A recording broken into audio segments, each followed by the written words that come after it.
Hello' dear friends, মোৰ অন্য এটা ব্লগলৈ আপোনালোকক স্বাগতম জনাইছোঁ।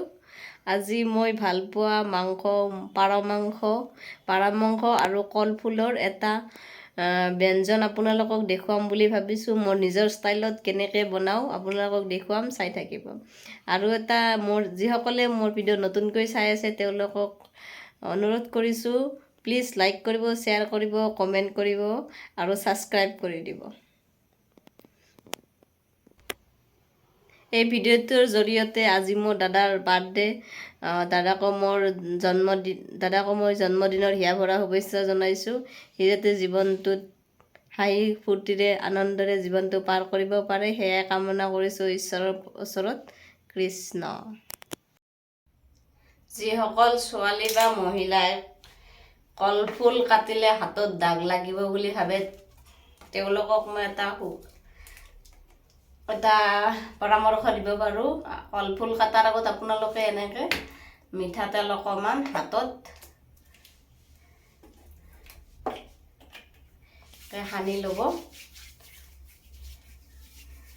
ল'ব পাৰিব, তেতিয়া আৰু কলফুল কটাৰ পিছত মিঠাতেলৰ দাগ নালাগে।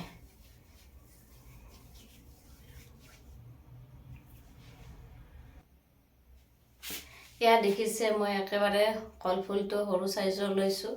ইয়াৰ এফাল ল'ম মই আজি মোৰ ব্যঞ্জনটোৰ কাৰণে। আৰু কলফুল মই কাটি নধুওঁ, নাকাটোতে ইয়াকে এনেকৈ ধুই লৈছোঁ। যিহেতু কলফুলত আইৰণ বহুত থাকে, আগতে মই ধুই ল'ম, তাৰপিছত মই কলফুলটো কাটি ল'ম।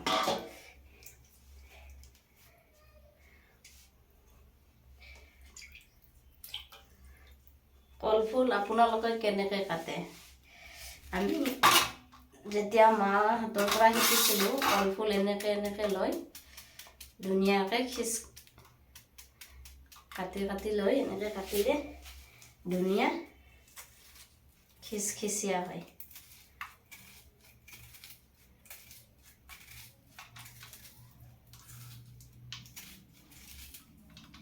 কলফুল আৰু পাৰৰ মাংস এটা বহুতে ভিটামিনযুক্ত খাদ্য, কিন্তু যিসকলৰ হাই প্ৰেছাৰ আছে এইটো আঞ্জা বা ব্যঞ্জনটো খাব নোৱাৰিব। হাই প্ৰেছাৰৰ কাৰণে একেবাৰে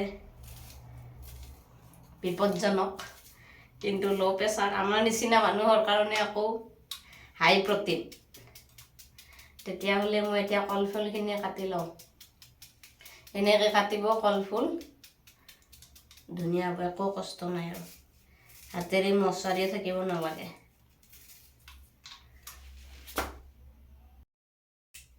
আৰু এটা মই আপোনালোকক সাধাৰণ নলেজ দিওঁ। এই যি দেখিছে মই এনেকৈ বহি আছোঁ, এইটো যিটো পদ্ধতিত মই বহি আছোঁ এইটো মানে এটা আমাৰ শৰীৰৰ কাৰণে এক্সাৰচাইজ। ফেচবুক হওক, ইউটিউবত হওক, ডক্তৰবিলাকৰ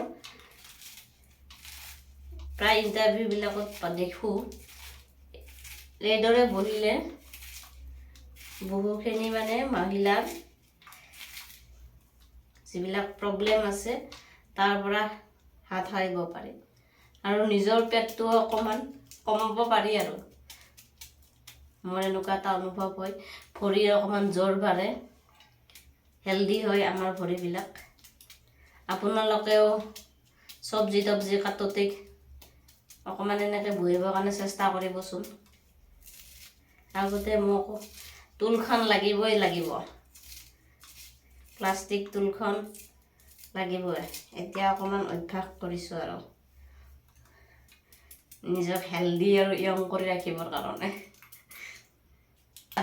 এয়া দেখিছে মোৰ খিচখিচিয়া কৰি কলফুল কাটা হৈ গ'ল।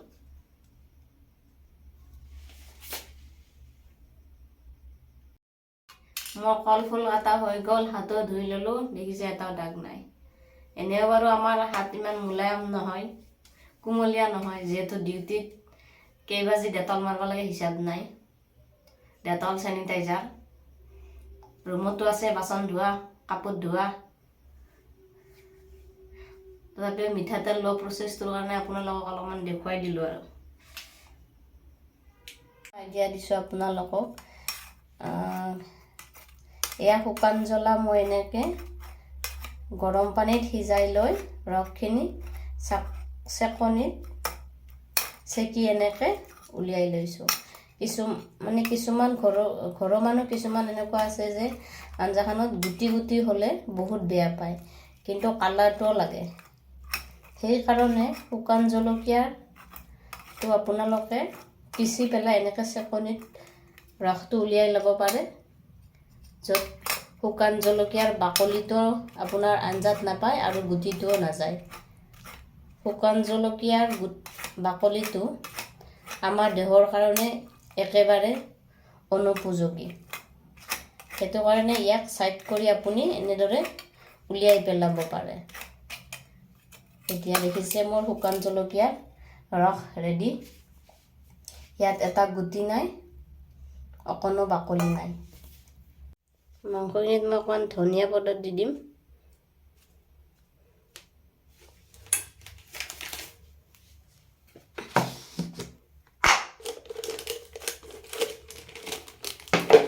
তাৰপিছত দি দিম মই গৰম মছলা,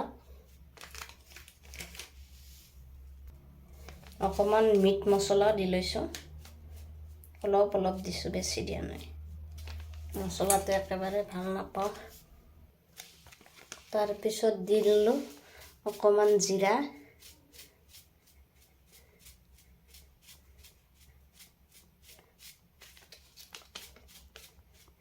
জিৰাটো অকণমান বেছিকৈ দিলোঁ বাৰু। হালধি গুড়া দি ল'ম মই।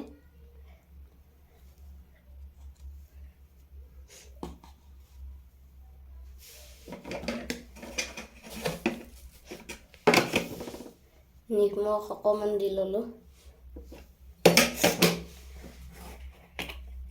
তাৰপিছত অকণমান মিঠাতেল সানি ল'ম।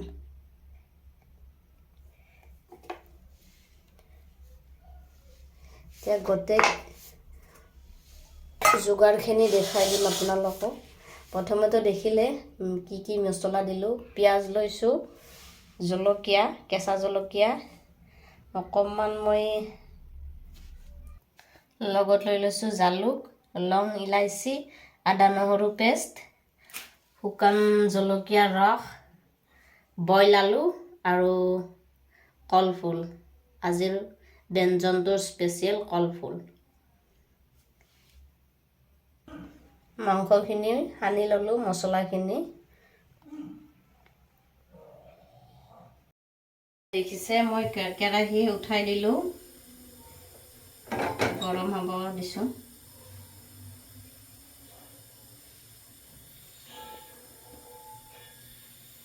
কেৰাহী গৰম হোৱাত মই তেল দি লৈছোঁ। আগতে যিহেতু মই তেল দিছোঁ, বেছি তেল লৈ লোৱা নাই।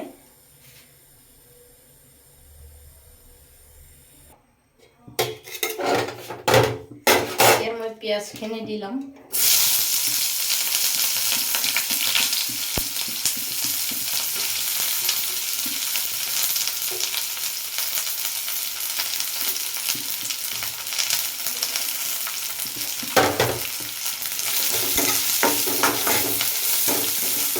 পিঁয়াজখিনি অকণমান ভাজি ল'ম, ৰঙচঙীয়া হোৱালৈকে।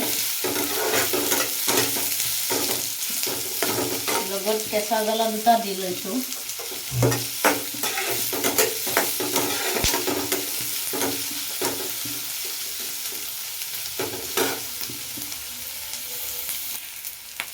এতিয়া মই আদা নহৰুখিনি আৰু লং ইলাইচিখিনি দি ল'ম একেলগে।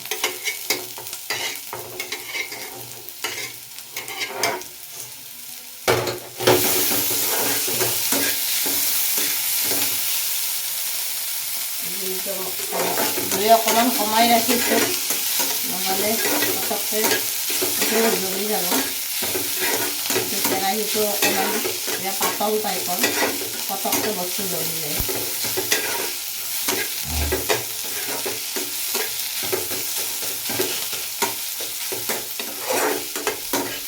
আদা আদা নহৰু কেঁচা স্মেলটো যোৱালৈকে মই ভাজি থাকিম। আপোনালোকক বেক কেমেৰাত দেখাই দিছোঁ। আদা নহৰু ভাজি আছোঁ এতিয়া। এতিয়া মই মাংসখিনি দি দিম।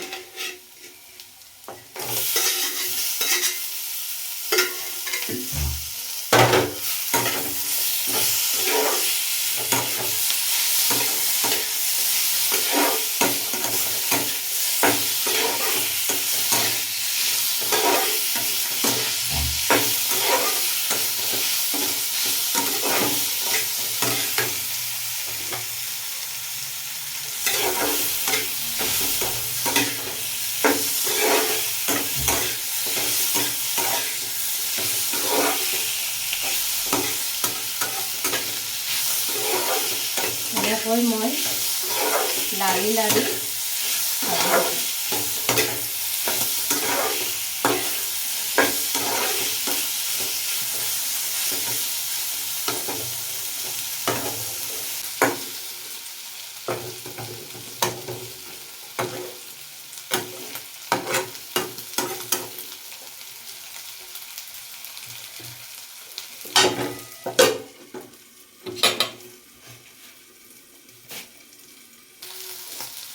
কিছু সময় ভজাৰ পিছত এতিয়া মই শুকান জলকীয়া ৰসখিনি দি দিম।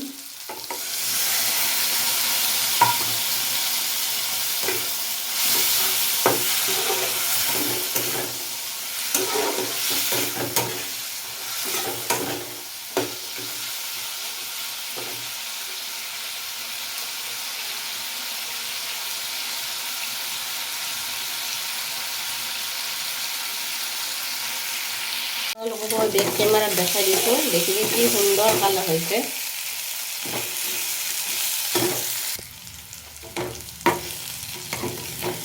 অতি সুন্দৰ কালাৰ হৈছে। এতিয়া মই দি দিম কলফুলখিনি।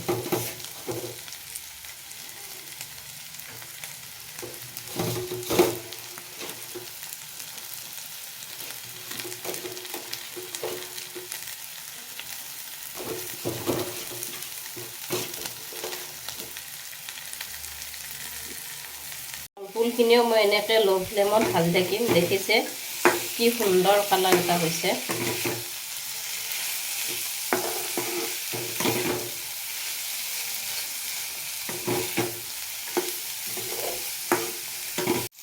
মাংসৰ কাৰণে বইল আলুখিনি মই অন্য এটা কেৰাহীত এক্সট্ৰাকৈ ফ্ৰাই কৰি ল'লোঁ।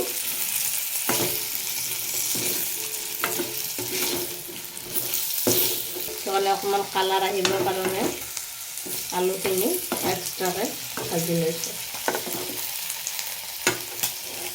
এতিয়া ইয়াৰ পৰা উঠাই আলুখিনি চিধা মই মাংসত দি দিম।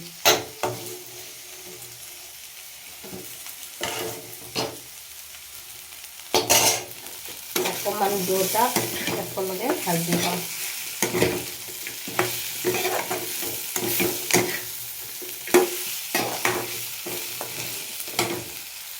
দুয়োটা কিছু সময় ভাজাৰ পিছত এয়া পানী দি লৈছোঁ।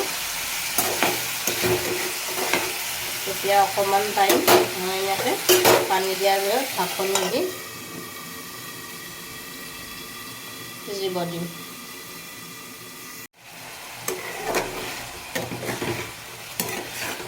পানী দি অকণমান এনেকৈ কলফুল আৰু মাংসটো ধুনীয়াকৈ সিজাই আছোঁ। ইচ্ছা কৰিলে আপোনালোকে এনেকৈও ৰাখি খাব পাৰে, কিন্তু অকণমান মই জোল কৰিম, সেইকাৰণে পানী দিম। এয়া মাংস ভাজি পূৰা ফিনিছ। এতিয়া জালৰ কাৰণে পূৰা পানী দিম। অকণমান ভাজি মাংস খাই চাম বাৰু কেনেকুৱা লাগে।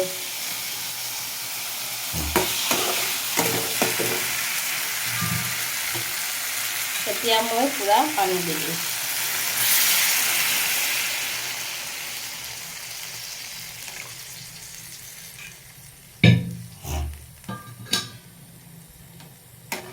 এয়া পূৰা পানী দি ল'লোঁ জলৰ কাৰণে। এয়া দেখিছে আঞ্জা পুৰা উতলি আছে মোৰ। এয়া আঞ্জা হ'বৰ হৈছে। নিমখ অকণমান লাগিব, নিমখ অকণমান দি দিম। নিমখ মই দি দিলোঁ।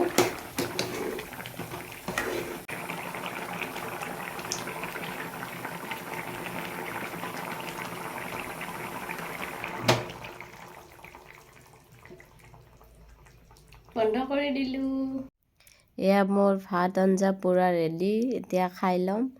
যদি মোৰ ভিডিঅ'টো ভাল লাগিলে লাইক কৰিব, শ্বেয়াৰ কৰিব, কমেণ্ট কৰিব আৰু ছাবস্ক্ৰাইব কৰিবলৈ পাহৰি নাযাব। এতিয়া এইটো ভিডিঅ'ৰ পৰা বিদায় ল'লোঁ। Bye bye.